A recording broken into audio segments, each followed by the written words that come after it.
गांव में एक किसान अपनी पत्नी के साथ रहता था। एक दिन वह किसान अपने खेतों की तरफ जा रहा था। तभी उसे एक गड्ढे में से आवाज आती है।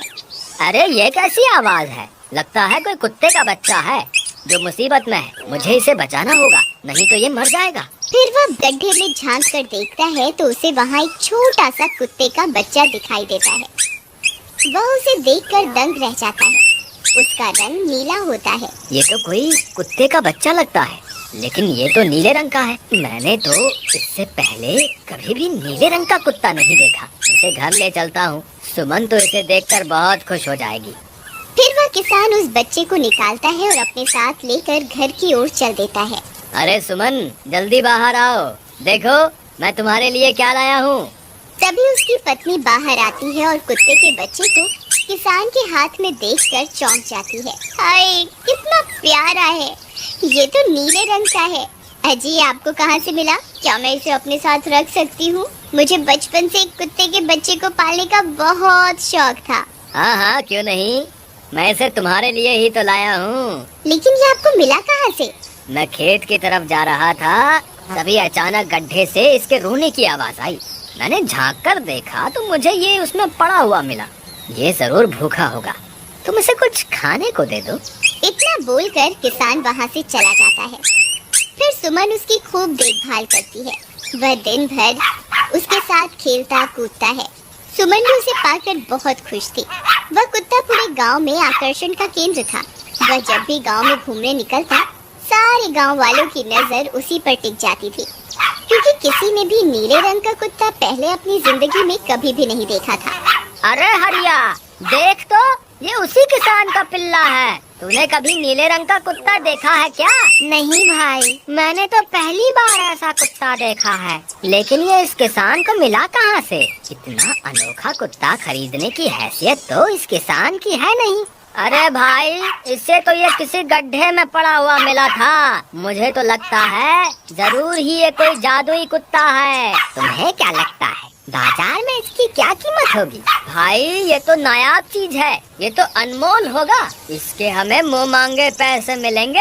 भाई, हर नायाब चीज पर तो सिर्फ हमारा ही अधिकार है। देर किस बात की, आज रात को ही इसे किसान के घर से चुरा लेंगे। रात होने पर किसान और उसकी पत्नी घर में सो रहे होते हैं। तभी लल्लन और हरिया किसान के घर में घुस जाते हैं और नीलू को बहलाने फुसलाने लगते हैं। ले ले बेटा, बिस्कुट खा ले। ले ले ले ले ले ले, आजा आजा। वह झट से उसे बोरे में कैद कर लेते हैं और वहाँ से 9-2-11 हो जाते हैं और भागकर अपने घर आ जाते हैं। हरिया भाई, एक काम तो पूरा हो गया, बस अब इसे शहर जाकर किसी को बेचना बाकी है। शुभ काम में देरी किस बात की? हम कल सुबह होते ही इसे शहर जाकर किसी को बेच आएंगे। अगले दिन सुबह होने पर वे दोनों नीलू को बोरे में डालते हैं और उसे बेचने के लिए निकल पड़ते हैं। रास्ते में उन्हें एक सेठ मिलता है। उसे उस बोरे में से अजीब अजीब सी आवाजें आती हैं। अरे भाई, रुको रुको, इस बोरे में क्या भर कर ले जा रहे हो?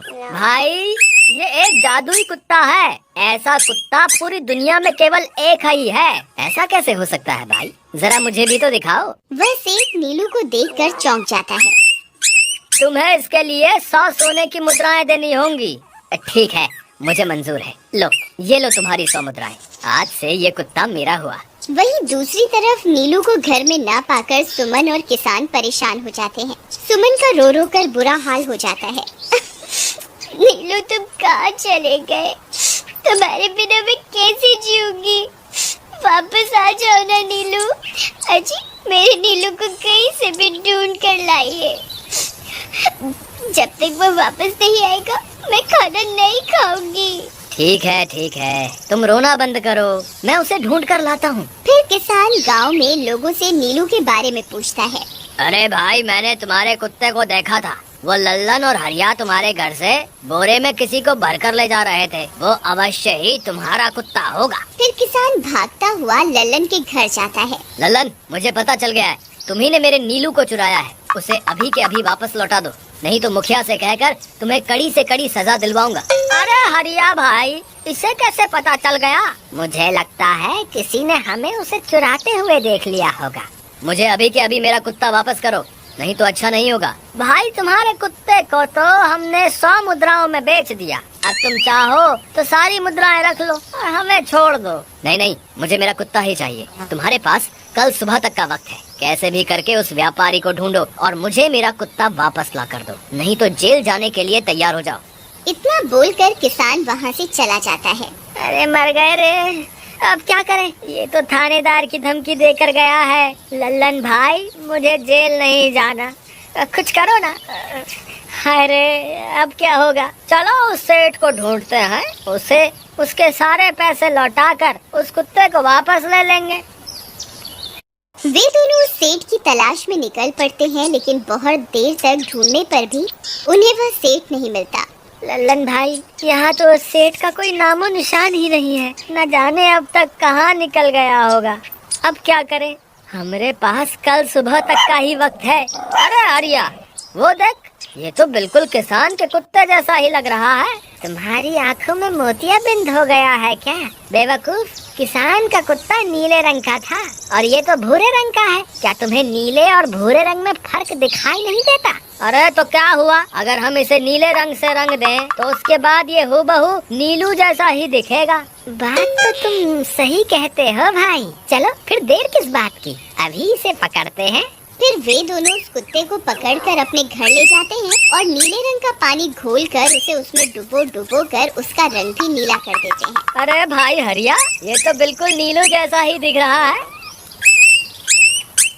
फिर अगले दिन वे उस कुत्ते को अपने साथ लेकर किसान के घर जाते हैं। अरे भाई मोहन, देखो हम तुम्हारे लिए क्या लाए हैं, जल्दी आओ, तुम्हारा नीलू वापस आ गया है, जल्दी आओ। किसान और सुमन की खुशी का ठिकाना नहीं रहा। लल्लन और हरिया, तुमने गुनाह तो बहुत बड़ा किया था, लेकिन वक्त रहते तुमने अपनी गलती को सुधार लिया, इसलिए मुझे तुमसे अब कोई शिकायत नहीं है, तुम दोनों जा सकते हो। फिर वे दोनों वहाँ से निकल जाते हैं। नीलू, तुम वापस आ गए, मुझे तुम्हारी कितनी फिक्र हो रही थी। कहाँ चले गए थे तुम? हाँ, आज के बाद मैं तुम्हें कभी अकेला नहीं छोड़ूंगी। मेरा नीलू इतने दिनों बाद घर आया है, इतना गंदा भी हो गया है। चलो अब हम नहाई करेंगे। फिर सुमन उसे नहलाने लगती है। अरे मेरा नीलू नहाई करेगा, इतना गंदा हो गया है। पानी उसके ऊपर पड़ते ही वह कुत्ता छटपटाने लगता है। अरे क्या हुआ नीलू, तुझे तो नहाना बहुत पसंद था, आज क्या हो गया तुझे? तभी उसका सारा नीला रंग उतरने लगता है। अरे ये क्या, इसका रंग क्यों उतर रहा है? तभी वह कुत्ता गुस्से में आकर सुमन को काट लेता है। अरे मर गई रे, हाय रे। अरे सुनो जी, इसने तो मुझे काट खाया। हाय रे अजी, सुनते हो? जल्दी आओ, मुझे लगता है ये हमारा नीलू नहीं है। देखो, इसका तो सारा रंग ही उतर गया। ये तुमने ठीक नहीं किया लल्लन, अब मुझसे बुरा कोई नहीं होगा। फिर किसान गुस्से में लल्लन और हरिया के घर जाता है। ए लल्लन, दरवाजा खोल। ए लल्लन, जल्दी दरवाजा खोल, नहीं तो इसे तोड़ दूंगा। आज तुझे मुझसे कोई नहीं बचा सकता। अरे मर गए रे, ये तो उसी किसान की आवाज है। लगता है इसे हमारी तरकीब के बारे में पता चल गया। अरे क्या हुआ भाई, इतने गुस्से में क्यों हो? तुम्हें क्या लगता है मैं बेवकूफ हूँ? तुम किसी भी आवारा कुत्ते को नीला रंग चढ़ाकर हमें दे दोगे और हम मान लेंगे कि वो नीलू है? भाई हमें माफ कर दो, हमने उस सेठ को ढूंढने की बहुत कोशिश की, लेकिन उसका कोई नामो निशान नहीं मिला। भाई तुम ये 100 मुद्राएं रख लो, अब इससे ज्यादा हम तुम्हारे लिए और कुछ नहीं कर सकते। अगर तुम चाहो तो हमें जेल भिजवा दो, हम दोनों अपनी गलती की सजा काटने को तैयार हैं। किसान उदास हो जाता है और उनसे 100 मुद्राएं लेकर वापस अपने घर आ जाता है। मुझे माफ कर दो सुमन, मैं तुम्हारे नीलू को नहीं ढूंढ पाया। ये लो, ये 100 मुद्राएं हैं। नीलू को बेचने पर उन्हें इतने पैसे मिले थे जो उन्होंने मुझे दे दिए हैं। उन्हें अपनी गलती का बहुत पछतावा है, लेकिन अब कुछ नहीं हो सकता। नहीं, मेरा नीलू जरूर वापस आएगा। हम एक काम करते हैं, कल सुबह इन 100 मुद्राओं का भोजन खरीदकर गरीबों में बांट देंगे। क्या पता उनकी दी हुई दुआओं से हमारा नीलू वापस आ जाए। अगले दिन सुबह होने पर वे दोनों उन पैसों से गरीबों में भोजन बांट देते हैं और वापस अपने घर की ओर चल देते हैं। तभी उन्हें कुछ आवाजें सुनाई देती हैं। वे दोनों चौंक जाते हैं। अरे ये तो मेरे नीलू की आवाज है। नीलू, नीलू तुम कहाँ हो? तभी सामने से नीलू भागता हुआ उनके पास आता है। नीलू तुम वापस आ गए, तुम कहाँ चले गए थे? मैं तुम्हारे बिना कितनी उदास हो गई थी। किसी ने सच ही कहा है, दुआओं में बहुत शक्ति होती है।